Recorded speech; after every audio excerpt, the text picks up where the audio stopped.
Welcome to Hub Hits. I'm Rudyard Griffiths. In studio, I'm joined by Sean Speer, co-founder and editor-at-large. Well, Sean, let's catch up on the Conservatives. It's been a busy week, a lot of focus, understandably, on Mark Carney, his trip to Washington, but a lot has been happening with the Conservatives. Bring the audience up to speed. What were the big events this week, and where have we ended up? Yeah, I think it really started last Friday.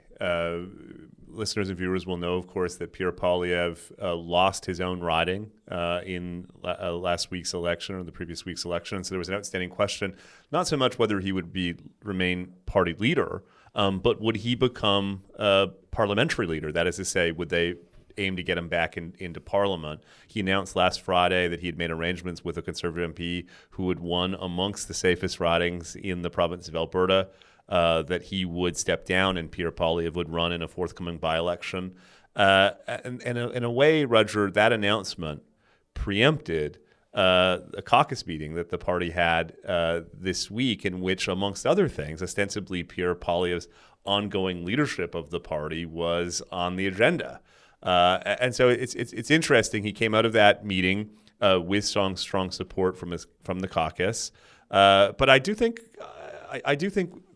there is an extent to which the sequencing of these things rubs some people the wrong way. That rather than, in a way, subjecting himself to the judgment of his colleagues, Poilievre and people around him sought to preempt the meeting, turn it into something of a fait accompli by, as I say, first securing a riding for him to run, then having spokespeople out in advance of the meeting talking about the success of the campaign, framing a narrative around the need for only marginal adjustments as opposed to a bigger conversation about what went right and what went wrong.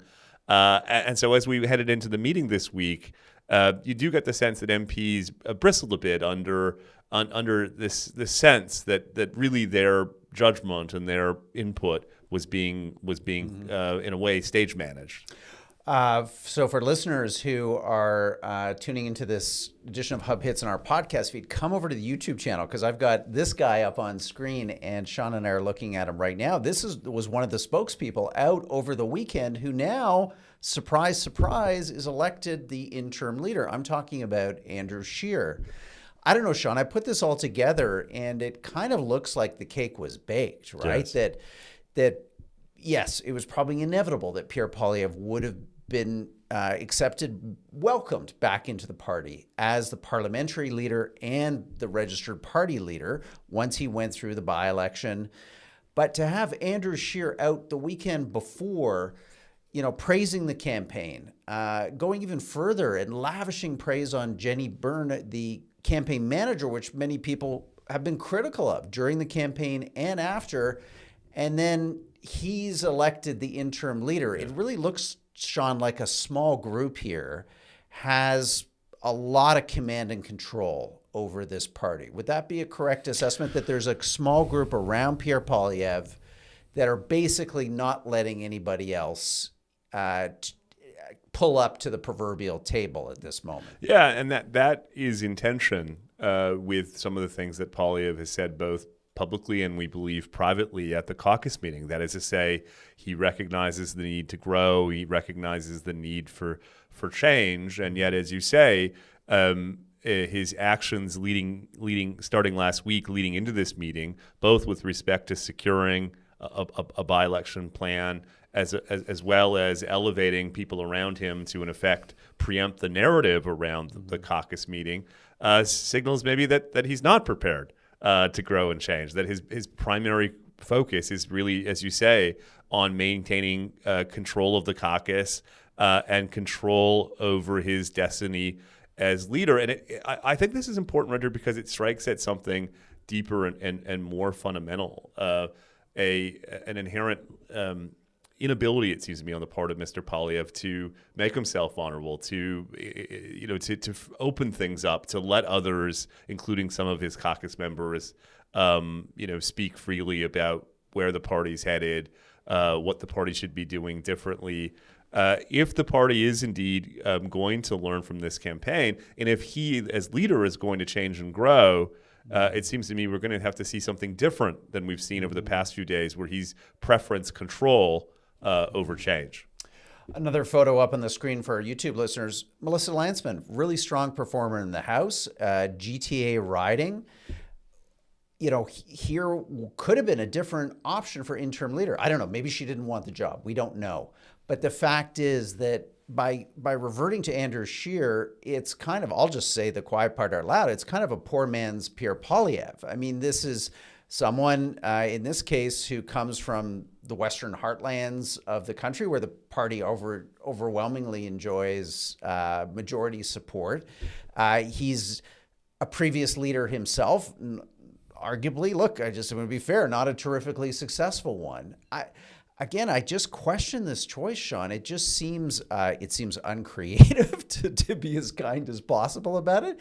And it doesn't show to me the party learning one of the lessons of the election, which was that there is breadth and depth in this caucus. There are people like Melissa Lantsman and others that could, if you got a problem with women voters, which was a big part of the story of this election, what came out of it, the fact that Pierre Poilievre and the Conservatives lost overwhelmingly with women of all types and ages and groups across Canada. I'd say let's give Melissa Lantsman some time in the spotlight. Yeah, I think logic would dictate in that direction for many of the reasons you just outlined. But the trade-off in the mind of, I think, Pierre Poilievre and people around him is that Andrew Scheer is a known quantity, someone, as you say, closely within their ranks, if I can put it that way. And so they preferenced control So, over Sean, let change. me jump in, because, I mean, you have spent time in Ottawa. You were there during the Harper years. He was a prime minister that liked his own fair share of command and control over the system. What is this about our politics and our political leaders where they seem... Like, honestly, maybe there's a fair answer here. I don't know. Is disloyalty a problem? Is treachery just inherent to politics? Like, why do these political leaders, and I think Pierre Poilievre is one of the most egregious practitioners of this kind of top-down leadership style that really imposes the leader's will on the party and the MPs, frankly, in a way that isn't really in the best traditions of our Westminster system. I don't know, though. I'm open to an argument that there's a legitimate reason why you do this. No, I would go. You won't find an argument from me. And in fact, I'm trying to convey in a way that Poilievre's dedication to control transcends even the way he manages the parliamentary caucus. It's the way he presents himself to the Canadian public. He communicates in a way that preferences control over vulnerability. It's the way he interacts with parliamentarians, and the list goes on. And it seems to me some of the best moments in this past election campaign, Rudyard, were when Pierre Poilievre ceded control. Right. Remember the long-form podcast interview he did where he kind of let people in a bit to his family life and talked about the unique challenges that they faced in having a disabled daughter. That was Pierre Poilievre at his best. Mm-hmm. And so it's regrettable in my mind that having gone through this election campaign where his emphasis on control, the way he talked to people, the sense that they weren't really getting the real him, instead of taking that in, he spent the past few days in the lead up to this caucus meeting, this important caucus meeting, one that was going to set the tone for the kind of post-election party, doubling down on control, preferencing the people around him that he knows, minimizing any risk or any deviation from the kind of way that he had plotted it out. I think that's an instinct that he's going to have to resist, because not only did it contribute to his defeat in the election campaign, I think it's going to, caucus members are going to continue to kind of bristle against that in the aftermath of this election. Something I said on a podcast yesterday, Rudyard, was we had a really outstanding exclusive interview with Conservative MP Jamil Jivani this week, where he talked about his relationship with J.D. Vance. He talked about his problems with the Ford government. And you know what, Rudyard? It made me sad. Because it was a window into a world in which Conservative MPs felt free to communicate and express themselves in a way that what any congressman or woman or senator in the United States does 365 days a year, 7 days a week, 24 hours a day. Yes. Yeah, we the things that we hear from Giovanni in that interview were him. Yeah. And they were conversant. They weren't about manufactured or prefabricated talking points lines. approved by the leader's office. It exposed a kind of complexity and nuance and a sophistication on the part of Giovanni that I think our readers benefited from. And I would say that in those moments where Poilievre has done the same, I think people generally have come away with a better sense of what makes him tick, and what he thinks about the country and what he thinks about his aspirations to be prime minister. So that's a very long way of saying, this too shall pass. But what concerns me about the way the past several days have played out in the lead up to and the aftermath of this caucus meeting is it strikes at something deeper and more fundamental about Pierre Poilievre as a party leader, and it alarms me or worries me that his focus on control may stand in the way of him actually learning and growing from this experience. Yeah. So that's the final question. What does this say about where the Conservative Party goes from here? There was a lot of talk about, in the election, like where was the front bench? Where were the star candidates? Where was a strategy where voters could look at Pierre Poilievre as a competent leader, but understand that there was breadth and depth and diversity around him? Are we to assume, again, it's only a week, but are we to assume if we took what happened this week and the series of steps and stages that led to Andrew Scheer now being the interim leader, that maybe it's going to be tougher for this tiger to change his stripes than many voters would hope, expect, and that this is what we really should be watching, I think, in the months to come. Do the handcuffs come off? Are MPs able to come on the Hub and talk openly?